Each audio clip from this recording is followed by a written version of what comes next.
कामं जर होत नसतील तर मंत्रिमंडळामध्ये राहून उपयोग काय आहे? असं ते कोणाबद्दल, स्वतःबद्दल बोलले की दुसऱ्याबद्दल? एकनाथ शिंदे एकनाथ शिंदे साहेबांबद्दल कसं बोलले? नगर विकास खाते ते स्वतःबद्दल बोलले. म्हणजे त्यांनी कसं आहे, त्यांचा नक्की आक्षेप कोणावर आहे हेच कळत नाही. एकनाथ शिंदे साहेबांवर आहे की देवेंद्रजी फडणवीस साहेबांवर आहे? कारण देवेंद्रजी फडणवीस साहेब आज राज्याचे मुख्यमंत्री आहेत, एकनाथ शिंदे साहेब उपमुख्यमंत्री आहेत. तो कायमस्वरूपी एकनाथ शिंदे साहेबांवर बोलणं, याच्यामधनं कदाचित तुमचा TRP काय त्यांची ब्रेकिंग होत असेल म्हणून ते बोलत असतील. आणि एवढीच जर ॲलर्जी असेल तर त्यांनी थांबावं ना. आम्ही कुठं असं म्हणतो, ते आम्हाला सिनियर आहेत, वयानं पण सिनियर आहेत, त्याच्याबद्दल तुम्हाला असं काही कारण नाही. पण त्यांना एवढाच जर त्रास होत असेल त्यांनी थांबावं. बाकीचे सक्षम होत नाही. मराठी भाषा सक्ती हा विषय तुम्ही आता मांडला होता. मराठी भाषा सक्ती केली पाहिजे काय सांगतो?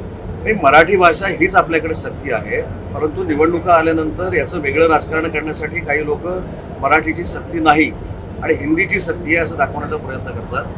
राज्याचा उच्च व तंत्रशिक्षण विभागाचा मंत्री असताना ती कमिटी मीच स्थापन केलेली होती. माशेलकर साहेब त्याचे अध्यक्ष होते आणि त्या कमिटीमध्ये स्पष्ट पद्धतीनं तत्कालीन मुख्यमंत्र्यांना असं सांगितलेलं आहे की मराठी आणि बरोबर हिंदी ही सक्ती झाली पाहिजे आणि ती पहिलीपासून 12वीपर्यंत झाली पाहिजे. आणि तो अहवाल तत्कालीन मुख्यमंत्र्यांनी म्हणजे 2020च्या अगोदरच्या मुख्यमंत्र्यांनी UPTच्या पक्षप्रमुखांनी स्वीकारलेला होता.